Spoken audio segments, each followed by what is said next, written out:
வருகின்றார் வேகம் இறங்கி தேவ பர்வதம் தம் பாதம் நிறுத்தி தேவன் வருகின்றார் வேகம் இறங்கி தேவ பர்வதம் தம் பாதம் நிறுத்தி பூமிதனை நியாயம் தீர்த்திடுவார் பூலோக மக்களும் கண்டிடுவார் பூமிதனை நியாயம் தீர்த்திடுவார் பூலோக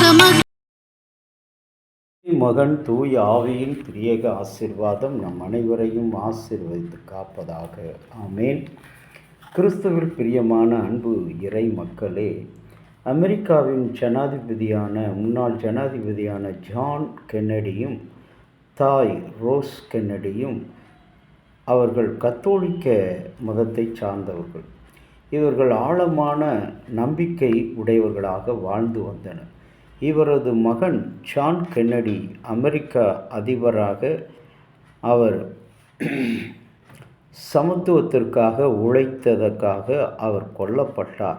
அவருக்கு பின்பு அரசியலில் ஈடுபட தேர்தலில் போட்டியிட அவரை நம்பி அவருடைய தம்பி ராபர்ட் கென்னடி சுட்டு கொல்லப்பட்டார். அவரது ஒரே மகளும் மனநலம் பாதிக்கப்பட்டவராக இருந்தார்.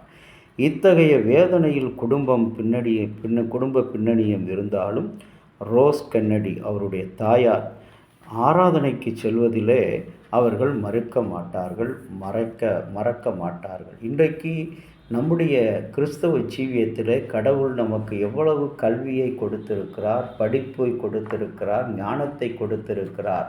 ஆனால் வாலிபர்களாகிய இவர்களுக்கு கடவுள் கொடுத்த செல்வத்தை இன்றைக்கு உறவுகளுக்காக அற்ப லாபம் என்று அழைக்கப்படுகிற பொல்லாத உலக இன்பத்துக்காக விற்று போடுகிறார்கள் தங்களுடைய இறை நம்பிக்கையை. அந்த இறை நம்பிக்கை என்பது கடவுளுடைய ஆசாரிய ஊழியம் என்று சொல்லலாம். கடவுள் மேல் வைத்திருக்கிற நம்பிக்கை, எந்த ஒரு மனிதன் கடவுள் மேல் நம்பிக்கை வைத்திருக்கிறானோ அது ஆசாரிய ஊழியம். அதுதான் ஒரு சிறந்த உனக்கு உலகத்தில் கிடைத்த சுதந்திரம். வேறு நீ பயன்படுத்துகிற மொபைல்னாலோ நீ செலவழிக்கிற பணத்தினாலோ உன்னுடைய பதவியாலோ உன் படிப்பாலோ உன்னுடைய உறவுகளாலோ உன்னுடைய இனத்தாலோ உன்னுடைய கூட்டத்தாலோ உனக்கு சுதந்திரம் கிடையாது. அது அழிந்து போகக்கூடியவைகள். ஆனால் ஆசாரிய ஊழியமே மிக மிக சிறந்தது. இந்த ராபர்ட் கென்னடி, ஜான் கென்னடி இறந்து போனாலும் அவருடைய தாயார் ரோஸ் கென்னடி அவர்கள் என்ன செய்தார்கள்? கடவுளிடத்தில் நம்பிக்கை உடையவர்களாக இருந்தார்.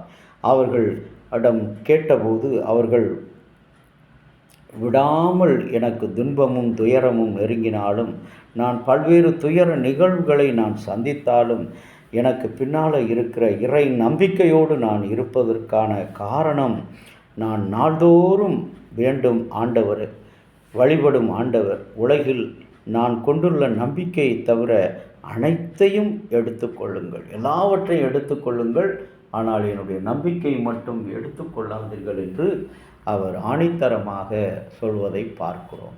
அதுபோலதான் நாம் நம்முடைய கடவுள் மேல் வைத்திருக்கிற நம்பிக்கை. இன்றைக்கு கடவுளிடத்தில் விசுவாசம் வைக்கிறவர்களும் சரி, கிறிஸ்தவத்தை ஏற்றுக்கொள்கிறவர்களும் சரி, ரட்சிக்கப்பட்டவர்களும் சரி, மனிதருக்காக, தன்னுடைய சொந்த உறவுகளுக்காக, தன்னுடைய சாதிக்காரனுக்காக, தன்னுடைய ஜனத்தானுக்காக, உறவுக்காரனுக்காக கிறிஸ்தவத்தை தழுவுகிற நிலைமை, ஆண்டவருக்கு ஊழியம் செய்கிற நிலைமை, இது தவறான ஒரு விசுவாசம். இது விசுவாசம் அல்ல. பிசாசு உன் கண்களை மறைத்து உன்னுடைய இருதயத்தை கடினப்படுத்தி அவன் செய்கின்ற மாய்மாலம். கர்த்தருக்கு ஆசாரியம் ஊழியம் செய்வதே உன்னுடைய சுதந்திரம். இன்றைக்கு நம்மிலே இருக்கிற அந்த சுதந்திரம் என்ன சுதந்திரம், எதற்கான சுதந்திரம் என்பதை மறந்து போகக்கூடாது. அப்படிப்பட்ட மகிமையை, மாட்சிமையை கடவுள் இந்த நாளிலே உங்களுக்கும் எனக்கும் தருவாராக. ஆண்டவரை நோக்கி ஜெபம் செய்வோம். அன்புள்ள கடவுளே, ஏசப்பா, உமக்கு நன்றி ஸ்தோத்திரம். இந்த நாளிலும் கர்த்தருக்கு செய்யும் ஆசாரிய ஊழியமே சுதந்திரம். இந்த உலகத்தில் சுதந்திரம் என்று நாங்கள் நினைப்பது எல்லாம் பணமும் பொருளும் இனமும் உறவும் கூட்டமுமே. அதற்காகத்தான் நான் விசுவாசியாக இருக்கிறேன், கிறிஸ்தவனாக இருக்கிறேன், ஆலயத்துக்கு வருகிறேன் என்று சொல்கிற அந்த வாழ்க்கை ஆண்டவரை பிசாசினால் கொடுக்கப்பட்ட வாழ்க்கை. அந்த வாழ்க்கையிலிருந்து எங்களை எடுத்து விடுவித்து உம்முடைய அன்பான விசுவாசத்தில், ஆழமான விசுவாசத்தில் அந்த ரோஸ் கென்னடி அவர்களைப் போல ஆண்டவரே நாங்கள் தைரியமாக இருக்க எங்களுக்கு உதவி செய்தருளும்.